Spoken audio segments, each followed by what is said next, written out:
You have to lose your fear of failure. Failure is a part of the process. People who never fail, never try. You have to fail. You got to get it wrong to get it right. You learn nothing from winning. You only learn from your failures. No matter what's going on in your life, it's not permanent. Everything is going to change. Life doesn't happen to you. We all think that life happens to me, right?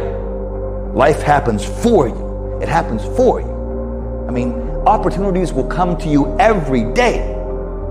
It's either for you, you can remain scared of the opportunities, or you can embrace them and take them. But I finally realized that if you give up on your dreams, what do you have left? Nothing.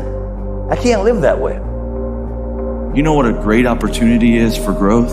A job you hate.